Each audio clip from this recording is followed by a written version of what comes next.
what I'm going to talk to you about today is story in games. And story is something we've all been trying to do for a long time.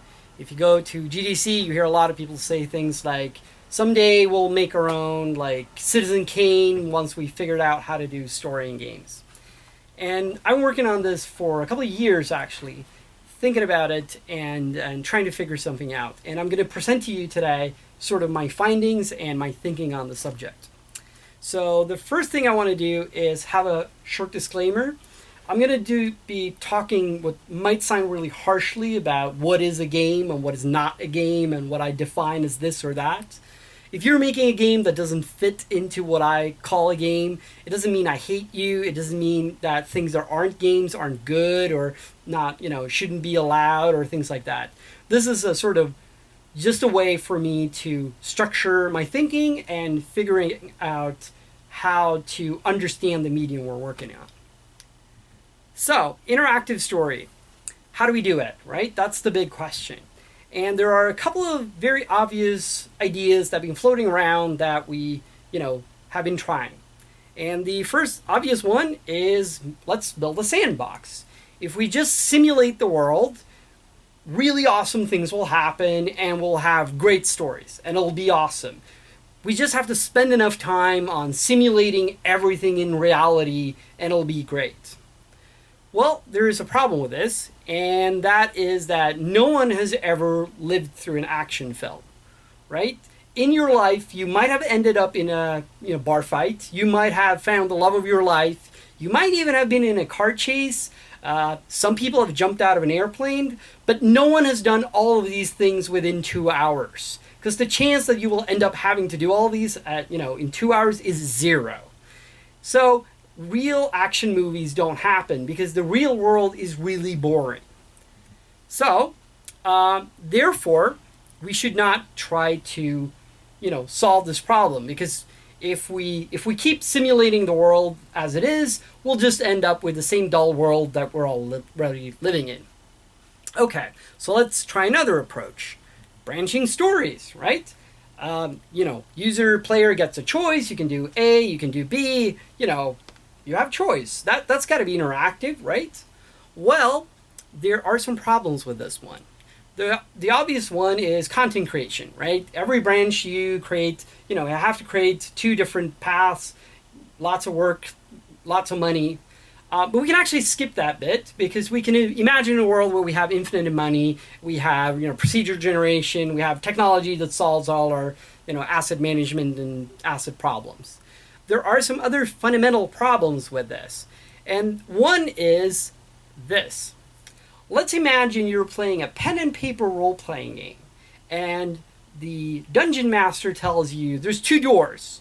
One says, treasure and, virgins and money and all happiness. And the other says traps, monsters, poison, bad things. Which one do you choose? Now, in a real world, that's a very easy choice because you would go through the door with the good stuff. The problem is, whenever you're playing with the dungeon master is not interested in you getting gold. The dungeon master is interested in you getting an interesting story, which means that the obvious choice is probably going to be a trap. That means that the dungeon master, the game creator, is totally unreliable.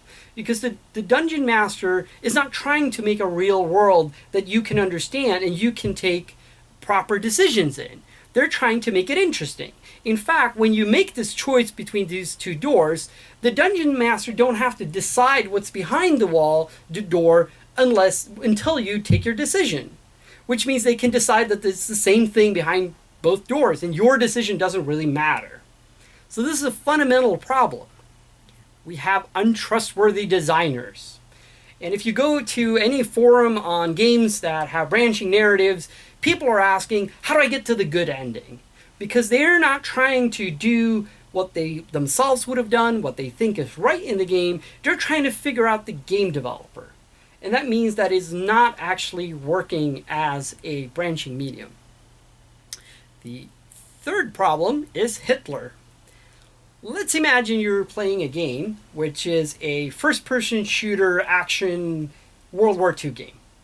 And in this game, you buy it, on the back of the box, there's like images of storming the beaches of Normandy. There's like, tank battles against Rommel. There is like Battle of Britain. There's all these like really, really cool stuff you want to play.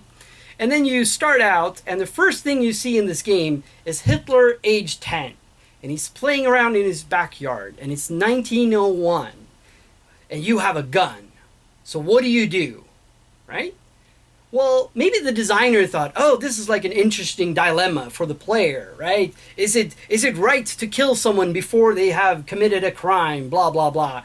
Somebody went to the Independent Game Festival and was inspired to do like a deep game. Well, what is the player thinking? The player's thinking, well, I want to storm the beaches of Normandy. I need Hitler to be alive. Otherwise, he can't invade Poland. As a player, you want him to go after the Jews for the simple reason that then you can kill him. Then you can fight against him. So that means that both designer and player are corrupted. We're not taking the decisions that we should take or that we actually think is right. We're trying to manipulate to the experience we want, which is totally different from an actual experience. So we can actually come up with the idea that interactive storytelling is an oxymoron. I'm right here now talking to you, and I don't want you to talk back to me. I'm telling you something. The whole idea of telling is a one-to-many experience. It's not story dialogue, and that's a reason, right? So we need to think of something else. We need a new approach. So if games are really broken in this way, why are we making games? Why not make something else?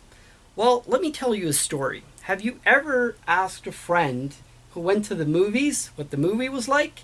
And they say, well, there was this fucker in front of me who took 2 calls in the middle of it was terrible. Think about that.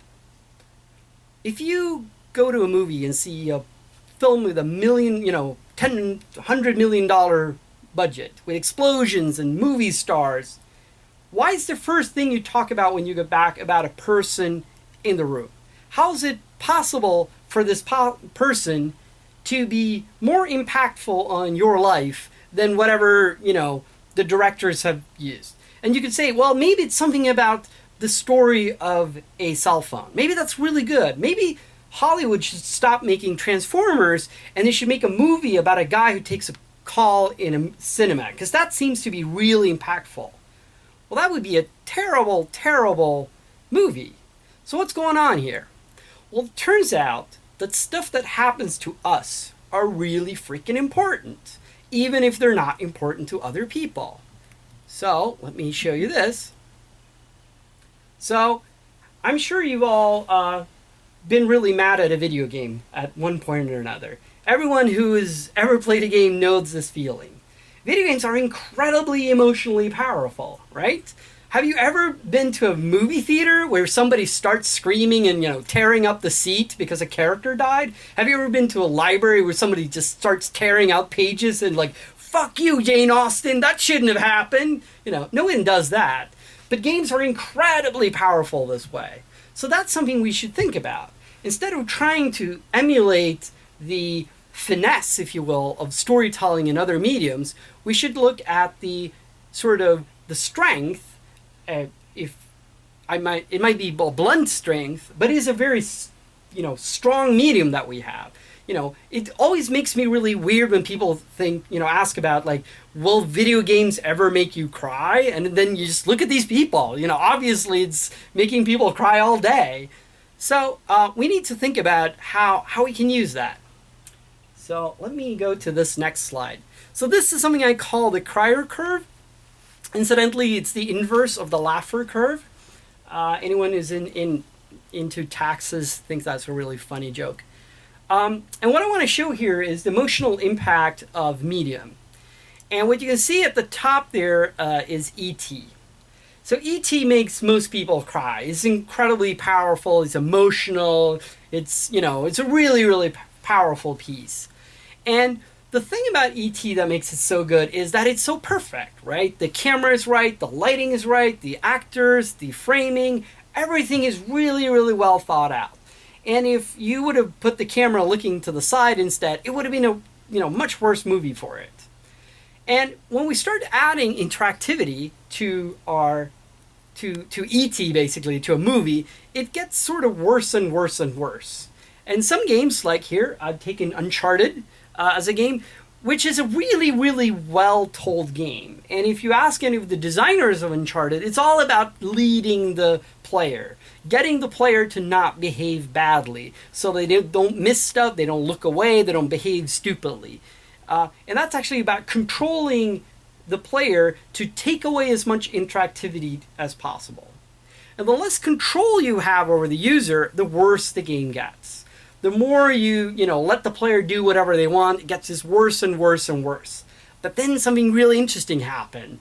It stops being about the story the game is telling, and it becomes the story that the player is doing. And then we get we start seeing the curve going up again. And then we see sports, and we see a lot of interactive things that are super emotional, like, 22 guys chasing around a ball, and the whole world is watching and screaming, from their couches. It's like this super emotional thing, and people are crying and screaming and using vuvuzelas. It's like really powerful, right? Way more powerful than most movies can ever get to. So that's really interesting. How do we get there, right? That's where we should be. So what we can learn from this is the story rules that we know from storytelling don't really apply to game. And I want to give you an example. Characters is really important in storytelling. In games, it's not important at all. There's a rule in storytelling which is called kicking the dog. And that means that if your main character kicks a dog, the audience is going to turn off. Because you're basically going to say, well, this is a piece of shit. I don't care about this person anymore. I don't want to see what happens to them because I don't care about them. I have no empathy for this person. And therefore, screenwriters, they spend a lot of time honing the characters so that they're super likable. Because we need to feel empathy for their story. Well, in Tetris, you don't need a character because the character is you. And even if it's a stupid, task to solve Tetris, we're all engaged in it because we think that our own success is important, right? Even serial killers and terrible people still want to succeed. They still want to have, success. We don't have to have the motivation of winning in a game. If it's about you and you're the player, you want to do good. That's very natural. And this can sort of irk a lot of game developers. And I sometimes think that game developers are like fashion designers. So this is a really pretty dress, right? And this is what a fashion designer would do. And this would work really well on a catwalk. And people say, oh, that, artist is so good. The problem is that if this woman would walk around on the street, you would think she's crazy. Because she's wearing crazy clothes. They might be beautiful, but no one wears this kind of clothes. She has some kind of ego issue if she's trying to look like this. And if we look at a really good dress, let's look at this one. Let's look at what this dress did for Audrey Hepburn. It made her career, right? It's the simplest dress you can imagine, but it made her character. And the point of a really good dress is not to say, oh my God, that's a beautiful dress. Who made that dress? The really awesome dress is the one that says, wow, what a girl. I want to talk to that girl. And you don't talk about the dress. You just want to talk to her. She's the interesting one, right? And that's really hard for us as game developers because we want to tell stories. We want to be the center of attention. But really when we make games, we should imagine that we're making some sort of arena for the players to express themselves. And that's why I think we shouldn't talk about story. We should talk about drama. We make dramatic events, and then if we're lucky, we make them so dramatic that our players, they will go out and tell their friends the story of your game, of what they experienced, and that's the story you really want. So, someone might ask, well, what about storytelling? Shouldn't we have any storytelling? Should we have nothing? Well, I was asked this a long time ago, and my first answer was no. We shouldn't have any storytelling. Storytelling is bad. But then I thought, well, actually, sometimes it's useful. It's useful for setting the tone. It's useful for certain things. And then I thought of this. This is the Star Wars scroll. It's really useful in Star Wars to tell you sort of where you are. You're being thrown into this other galaxy somewhere, and you need a little bit of info. But if you think that this is Star Wars, you're sort of missing the point, right? This is just the thing to get you into Star Wars. This is exposition. That's the point. Storytelling in game is exposition. And anyone who's done any writing knows that exposition is the thing you want to hide, is the thing you want to, get away from, right? Richard Lamontian, a good friend of mine, once asked me a tricky question, which was chess. Does it matter what the pieces look like? And my first instinct was say, no, it doesn't matter. The game is brilliant anyway. It could have been squares or blocks. It doesn't have to be a horse, right? But then I thought about it some more and said, actually, it's fine that it's a horse. And if being a horse makes you understand how it works, then that's good.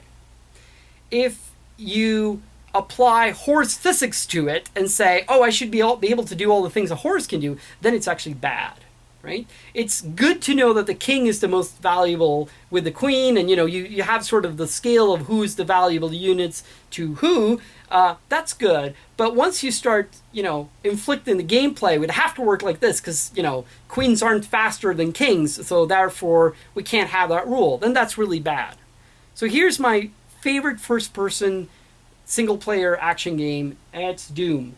And Doom 2 have really, really slow fireball. And the slow fireballs are really good for gameplay. They look ridiculous if you try to make them realistic, because they're totally not realistic. But they're way better than the insta-hit to detect weapons we have in most modern games that look realistic. So what I'm saying is that true game design should be abstract. We should make abstract games, and then once we're done with our abstract games, then we should wrap something around it. So we say, okay, we have the slow-moving projectile. How do we explain that or make it visible? Or how do we, visualize that to the user in a way that they can understand it without upsetting the actual raw gameplay? So now we talked a lot about, what's wrong with the thinking of game design, a story, and we think there's something else out there. So how do we actually do that? And in order to solve that, I have figured something out that I call the pivot model. And it's a model for breaking down any game into its components and then sort of understanding what makes a game and how does it work. And part of this is also going to be how to fix games in a way that I think is kind of interesting. So the first thing that every game needs is mechanics. Mechanics are the things you do in a game. And as, here's a list of the obvious things. So they're predictable. They are the physics of the world. If I do this, then this happened. Cause and effect, basically. The other thing is that it makes informed decision possible. If you do something and something random happens, well, then you can't take decisions. That's why, we have the problem with storytelling that it's authored, and therefore I can't make an informed decision about what my choice will make. But with mechanics, I can do that. I know that pressing the button, will fire my gun or it will do something, and I know what effect that will have and how that will impact, the game. So if we build something with only mechanics, I like to call that a toy. So a toy is something you can do something with, you can play with it, you can, but it has no game. It has no rules, for what you're supposed to do and a bunch of other things. So in order to fix that and not just make a toy like Lego, we need a goal, right? We need a goal, something you do, right? And that's pretty simple. It creates meaning and direction. It means that we can actually, define success and failure, and we can make it hierarchical. So for instance, in a game, you might be killing a monster to get gold, to buy a thing, so you can kill a bigger monster, so you can get the key to the, monster's lair, so you can get part of the Triforce, and get the next part of the Triforce, and so on and so forth. But you need some kind of goal or goal structure. So if you have these two things, you get what I call a puzzle. So what's a puzzle? Puzzle is something you can solve with the mechanics, and there's a way to solve it. So crossword puzzle is a great example. You can say something like, if you play chess against a computer that it doesn't have any randomness, so if you figure out how to win against that computer, you can win every time, right? Has no change. Another one is navigating a city, right? That's a puzzle. You have options where to go. You can go left, you can go right. You're hopefully going somewhere.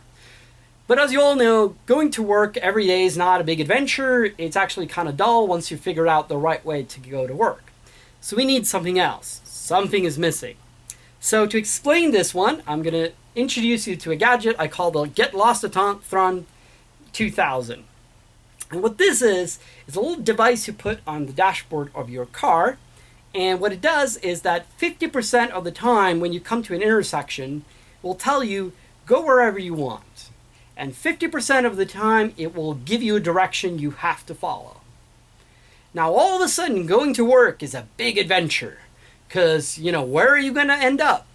How is it going to develop today? It's really exciting, right? So this third part is something I call acceptable failure. This is the thing that makes planning impossible. It's the randomness in the world that means that you can't solve the puzzle in your head and then just execute it. Because you don't know what's going to happen on the way. So here we have some interesting things we need. Provides uncertainty. It's distinct from mechanics, and that means that you know which part is random and you know which part is not. So for instance, if I use a shotgun, I might not know exactly where the pellets go, because that's part of the randomness, and how much damage it will exactly make to an enemy so far away, and blah, blah, blah, because it's a bit of random there. But I will at least know when I push the trigger, it will fire. It won't, come out roses or, I will start fly away or something else. So you know what's mechanics and what is acceptable failure. It makes planning impossible, and that's, it fixes the whole branching thing, that we have to be able to think about future branching. And that makes the game more complex, right? Let's imagine you're riding around with my Get Lost-a-thon in the city. You might take a detour around the on-ramp of a freeway, just because you say, well, if I drive past it, what happens if the Get Lost-a-thon forces me to get on the freeway? Then I'll be screwed, right? So you're not only thinking about where you want to go, you think about the things you want to avoid, you think about contingency plans. And that makes, a very simple game much, much more interesting for the player. And how do you create this? It turns out that it has to be acceptable. Players have to think that it's fair whatever happens. And that, sounds easy, but it's actually really, really hard as a game design problem. And I have a few different options here. You can do opponents and AI, right? They can do whatever they want. You can't read their mind. They take whatever choice, choices they make is not up to you. So you have to react to that. Chance is one. That's why die rolls are really powerful in games. Twitch is I know I'm going to shoot the guy, but will I actually be able to do so in the time allotted? Can I actually aim the gun well enough? Do I have the precision? Or complexity. And complexity I mostly add because of physics. Because physics is a really good way to do acceptable failure. If I throw a box over there, I know roughly where it's going to end up, but not exactly. The complexity of my throw and how it's bouncing is too much for my brain to handle, but I still know that it's accurately okay. Complexity can go really wrong sometimes. For instance, if you have a game where there's lightning bolt that strikes, people are going to get religious on you really quickly and say, oh, is it because I did this that the lightning bolt struck down here, even though it's completely random? And that's sort of, I sometimes say that all gamers believe in intelligent design, because if you make something random and they don't like it, they're going to blame you. So, right. So if we take these three things, we get a game. That's awesome, right? This is all the things you need to make a real game. And what we get from that is this. Sorry. Did I start? There we go. We get awesome events. So this is the kind of stuff that every gamer is dreaming about, right? This is the stuff we call our friends about. I shot 3 guys in a row. I had near hits, near misses. I capped the flag when there was 1 second left, and it was awesome, and blah, blah, blah. Right? And this is really great. But it's not really all we want. It's kind of, it's kind of like these YouTube clips. They're kind of easy crunch, right? They're not high drama. They're just sort of guilty pleasure. So, let's look at this triangle that I made. And you can see the mechanics on top, you can see the goal, acceptable failure, all together becomes a game. I call without the acceptable failure, you get a puzzle. And I think that if you take mechanics and have acceptable failure but no goal, you get a sandbox, basically. So that's like GTA, when you're not doing a mission, you're just goofing around, you have no goal, you're just playing with the physics and the mechanics, and you're just seeing what happens, right? So this might make you slightly disappointed, because these are so lightweight. And if you're like me, you started, making games because of this, right?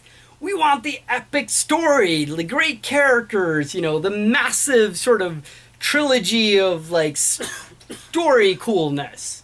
And seeing these little sort of crazy videos, it doesn't really, they're cool when they happen to you, but, they're not what we want. What we get is intermezzos, little sort of, not stories, but storylets or something. I don't know what to call it. So, to solve this, I'm introducing what I call situational pivots.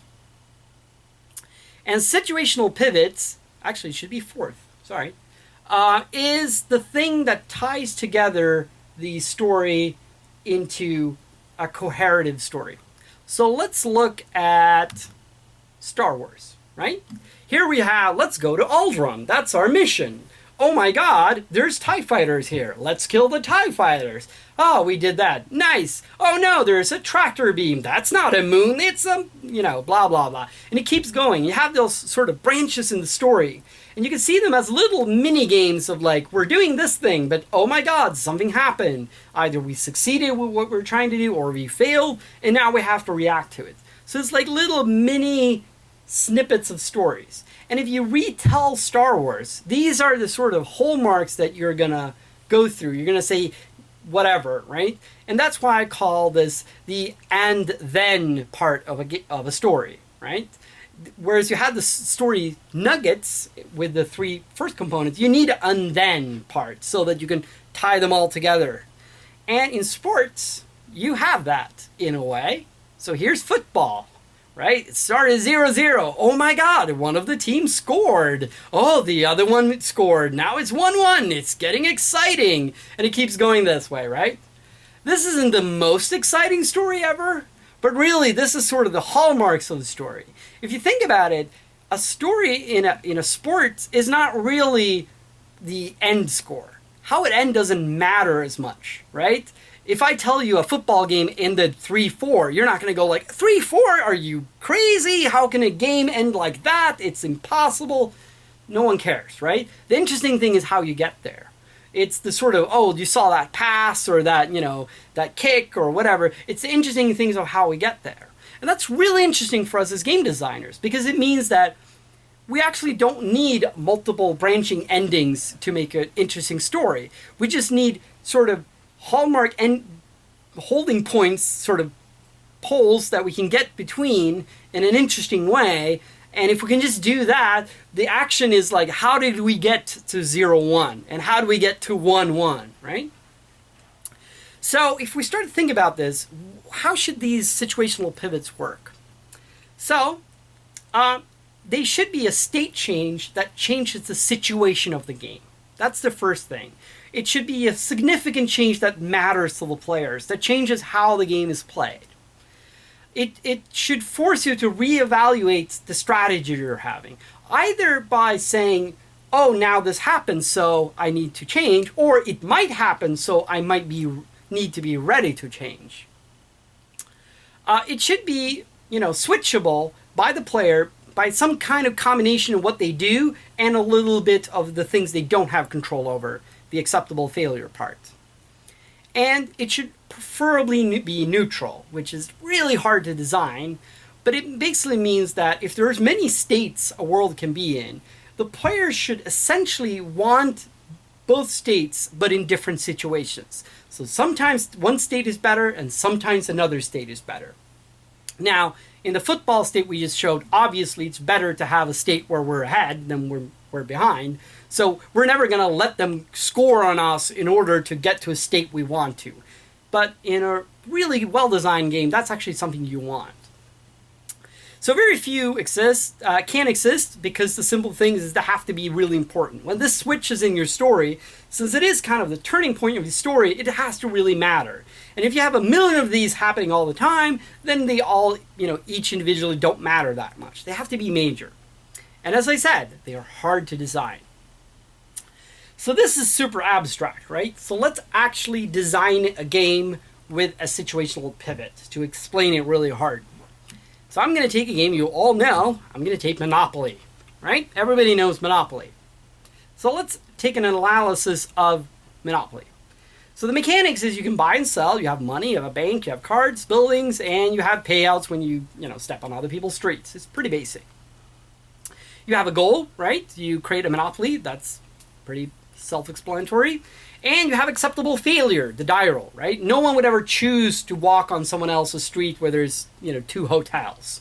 That's what the randomness and the thing you can't control comes in. That's why you can't plan Monopoly from the start, because you don't know where you're going to end up.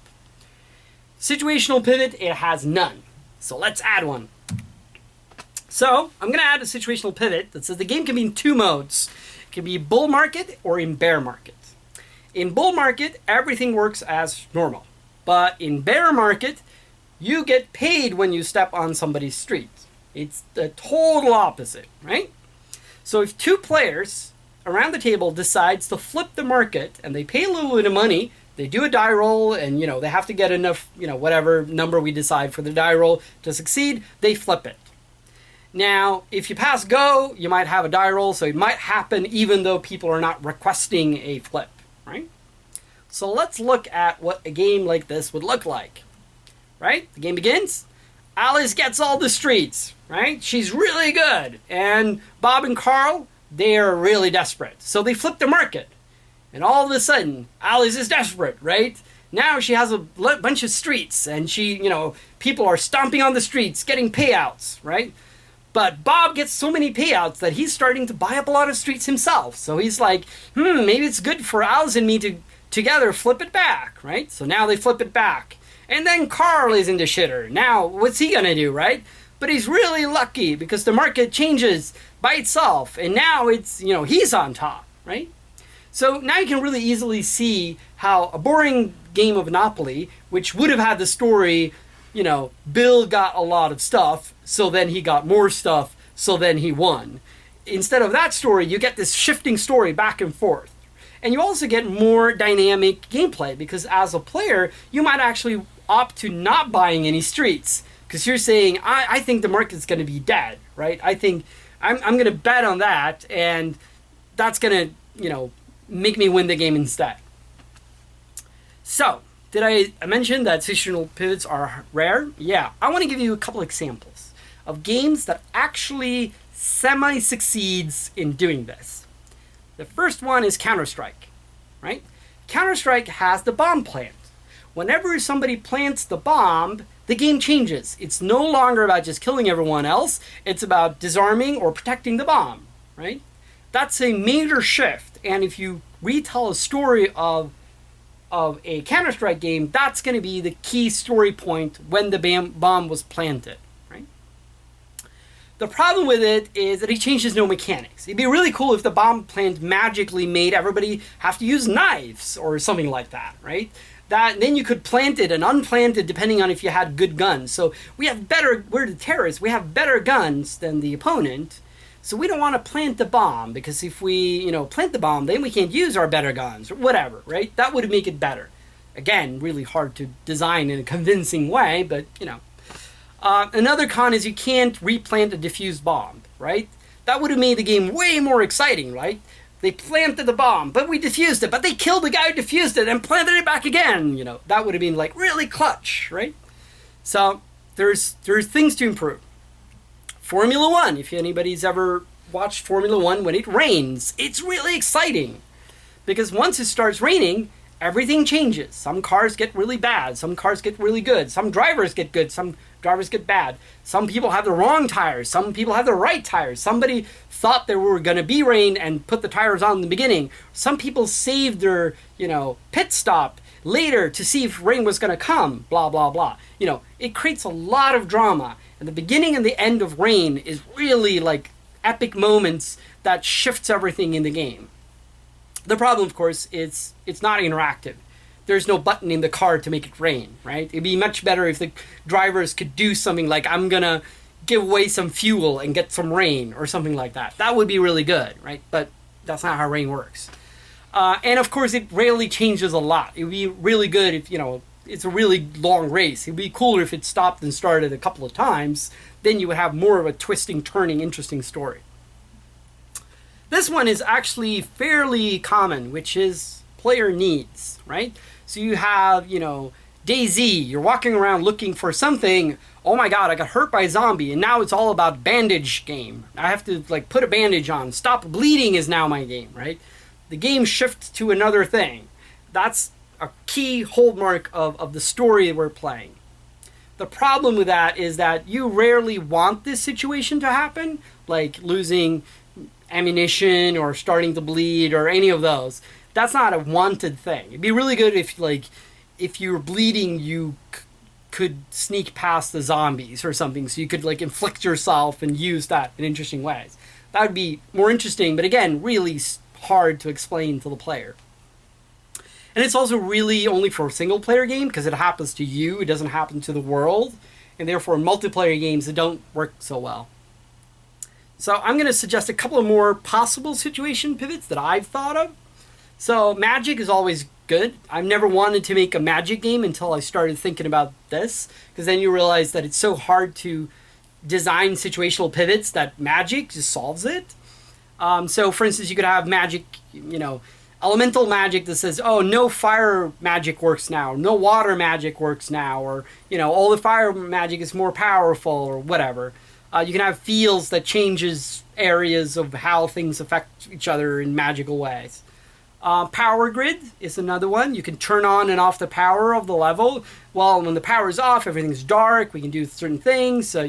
Machines don't work. I have, or we turn it on and other things work. So, I have pros and cons, right? Faction control is another one. If you have a single player game and you have an open world, you might have two factions you can influence so that one faction takes over and that gives you certain perks and certain, problems. Whereas if the other faction takes over, you have other problems and other possibilities. So you have to, flip them back and forth to do what you want. Cavitation is just what I want to do, which is it's on a propeller. When water pushes hard enough on the propeller, it actually starts boiling and you get little bubbles. And that's a physical thing that happens in propellers. And in submarine warfare, this is a big deal because if you're spinning your propeller really slowly, you're really quiet. But then when you actually want to go fast, you can actually, the bubbles make a lot of noise. So you have this limit of if you go above or beyond cavitation point, right? So that's the flip of as a captain of a submarine, you can decide, are we silent or are we fast, right? So that's kind of a switch you have to make, and it's sort of an interesting thing. Level change, world rotation, flooding the world, opening doors, filling the world with lava. You have all these sort of world-changing things that could be interesting. And then the last one, which is light and darkness, which I'm going to use in my game, where I basically say that things work differently in light than they do in dark, and weapons work differently, AI behave differently, and so on. And the game is really about creating a situation with the light turning on and off lights. Who controls the power station, controls the light sources, controls the situation. Somebody takes over the power station, situation is different. Now, finally, I think this model doesn't solve your game design. But I think this model is pretty important because it gives us a framework for understanding games. It gives us a framework to work towards. And the problem we have is not actually anymore to figure out a model, if you use this model. It is creative ways to find elegant solutions for this. So to compare that with storytelling, you could take something like Die Hard and say that Die Hard is not breaking any of the rules, right? It's a fairly regular story. What's so good about it is that it follows the story rules in such a smart way. Why would John McClane be fighting 12 terrorists alone? Well, they figured out that if you lock him in a building and it's really tall, then he can't get out. Well, why doesn't he hide in a corner? That would be the smart move. Well, we're going to put his wife among the hostages. Well, if the wife is there, why don't they just threaten the wife and then he has to surrender? Well, we make it so they don't know that, And they've figured out all these pieces that all makes it plausible that this amazing story happens. And that's really, in my opinion, the difficult part about game design now, is trying to figure out how do you make something that applies to rules that we can understand and actually make it, a proper game that doesn't feel weird. So, that's my talk. Thank you all for listening.